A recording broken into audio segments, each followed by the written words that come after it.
Hello and welcome. This is Ricky.Schoonover of Mode Denver Real Estate. I thank you for tuning in to Denver's monthly real estate podcast, the Denver Homes Market Report. Let's kick off today's podcast with some real-world real estate action, shall we? I always love when I run into certain situations when I'm out there practicing real estate. And I do say practicing because I've been doing this for over 20 years now and I still learn new things all the time. Or maybe it's something I've seen before and it just bubbles back up to the surface every now and again.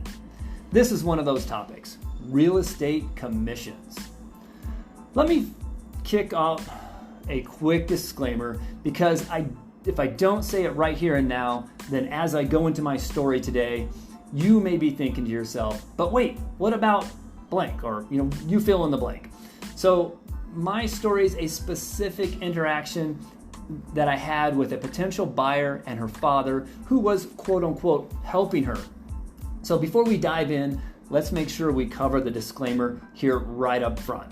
So first off, no transaction is exactly alike. You can negotiate commissions with your broker.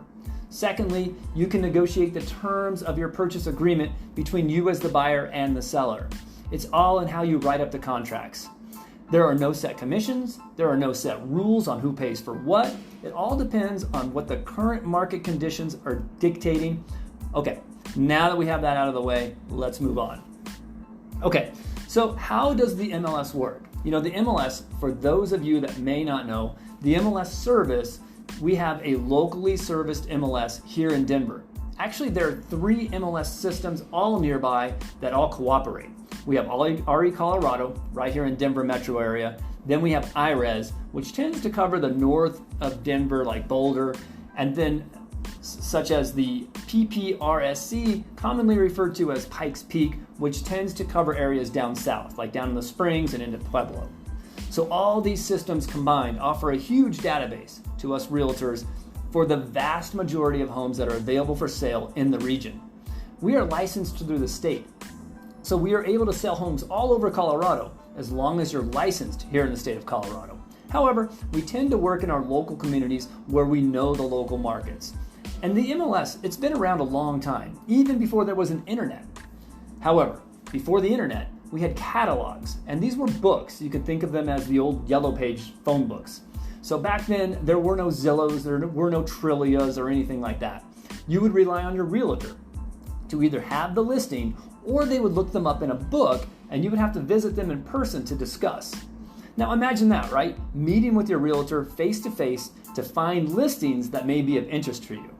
So it's not all that different from what we have now, but you just don't have the ability to see them online versus going to look at them in a book. Another side note, you only got 1 or 2 tiny little black and white thumbnail photos to choose from. Here's something that blows people's minds. Buyers were considered sub-agents of the seller and therefore had almost zero protections and no representation. The terms buyer's agent or buyer broker didn't exist. The only clients involved were the sellers. The buyers were pretty much left out. They were just the buyers.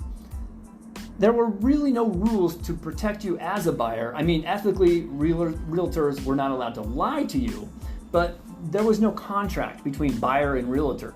That contract here in Colorado is actually called the exclusive right to buy listing contract, or more commonly referred to as a buyer agreement.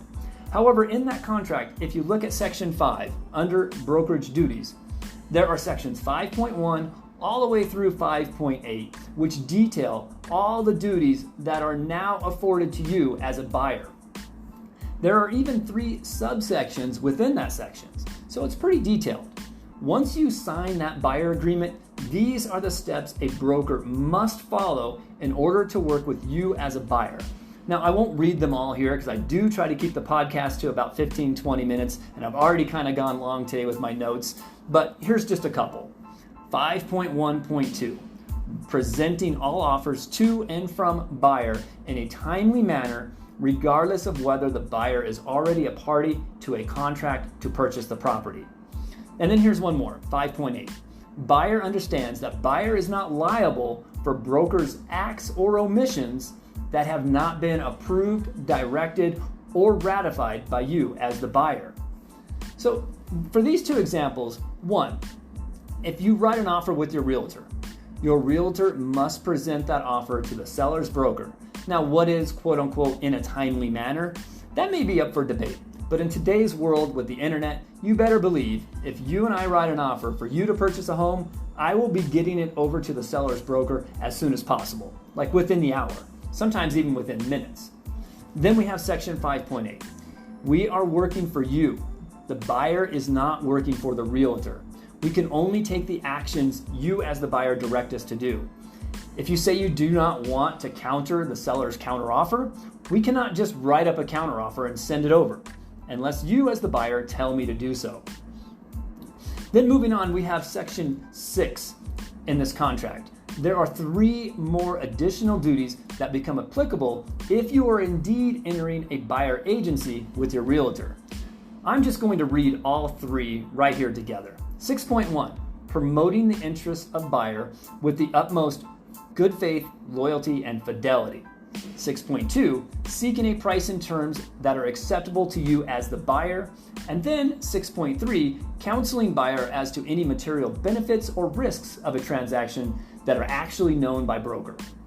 There is this misconception that the exclusive right to buy listing contract or buyer agreement, as it's commonly known, only benefits the realtor, when in fact, when you sign your exclusive right to buy listing contract, yes, there are sections that protect your realtor that you're going to work with them. However, there are also many protections in there for you as the buyer. So don't be afraid or put off when your realtor presents with you a buyer agreement. It's for both of your protections. Read that contract and pay close attention to all of it, including sections 5 and 6, where it details your realtor's duties to you as a buyer. Okay, that's not even related to today's topic, but boy, it's an important one to share and revisit. So, with all of that, back before we had the internet, the seller would enter an agreement with their realtor, and in that agreement, which here in Colorado is called the exclusive right to sell listing contract. In this contract, there is a section 7.1.1. This is where the seller and the realtor negotiate what commissions the seller will pay to the listing brokerage. The commissions are not paid to their realtor. When your deal closes, the commissions that were agreed upon are paid to the listing brokerage. They are not paid to the listing broker. They are not paid to the buyer's brokerage or the selling agent. This is a quick clarification here. Selling agent is the actual term for buyer's agent. So you have the listing agent and the selling agent, but most people refer to the selling agent as a buyer's agent. The commissions are paid to the listing brokerage. Here in Denver, you'll commonly see that as being 6%. Now let's go back a minute to that exclusive right to sell listing contract. In that contract, right below where that 6% in that same 7.1 section, it also goes on to say the listing brokerage agrees to contribute a certain percentage with an outside brokerage, meaning the brokerage who brings the buyer.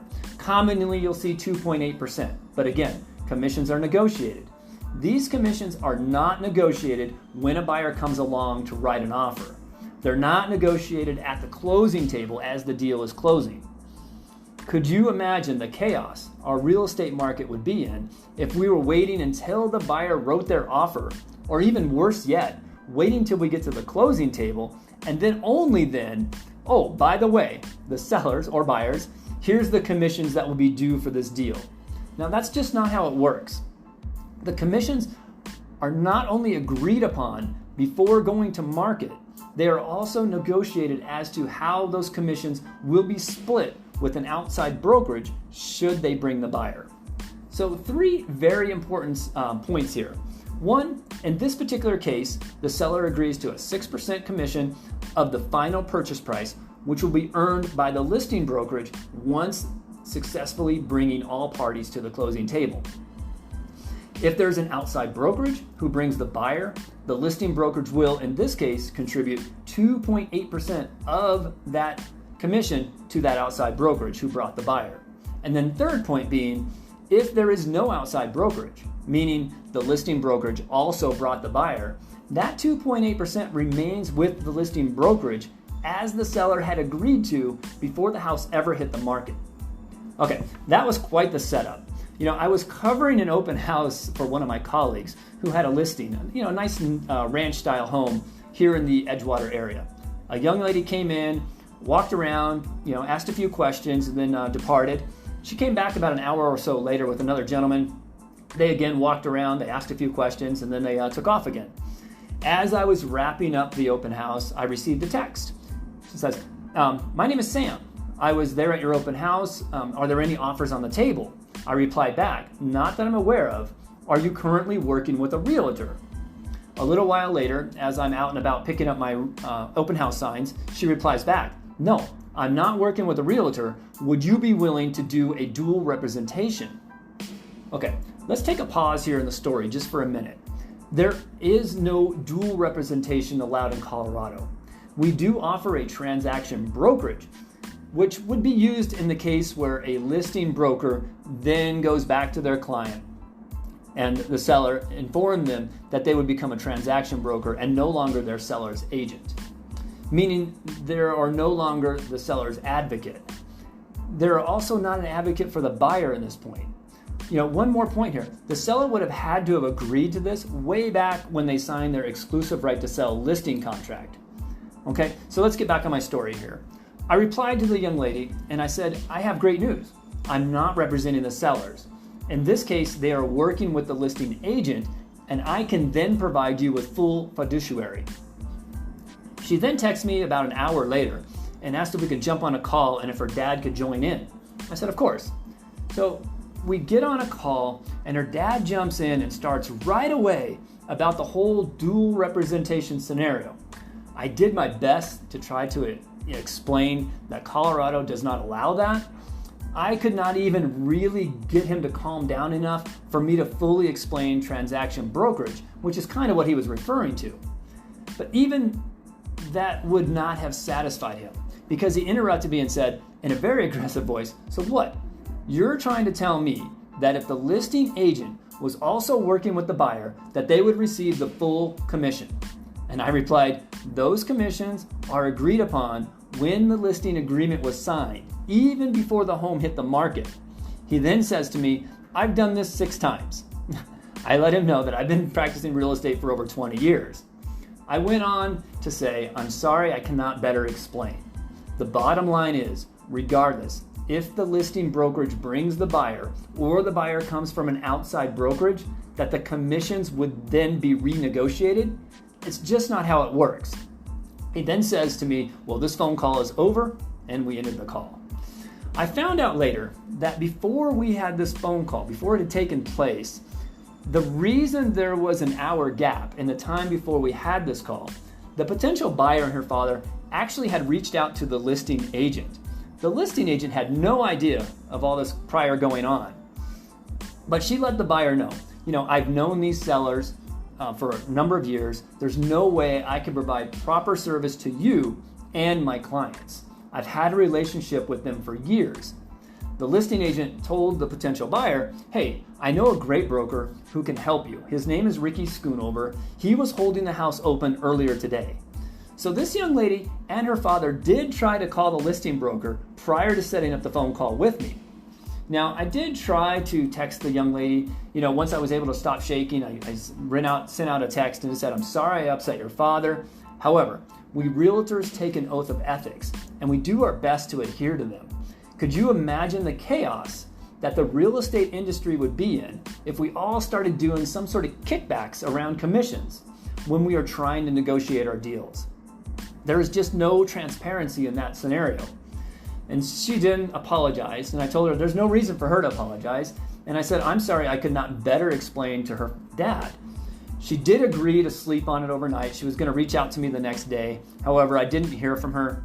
I did try one more soft touch that next evening, but I didn't get a response. So in the end, I lost a deal. And the crazy thing was, we were already past the whole dual representation. She was actually calling me to write the offer, and we likely would have won the acceptance of the sellers. So her father, who was trying to get her a good deal, ended up ensuring 100% that she was not going to get this home. I don't feel too bad. I'd rather stick to my code of ethics, do the best I can. That's just how real estate works, rather than get into a situation where I'm at odds with my client over commissions. Okay, that's going to wrap up this episode of the Denver Homes Market Report. Today is first Thursday of August, which means tomorrow is first Friday. Just a reminder, the August 1st Friday Art Walk will be huge.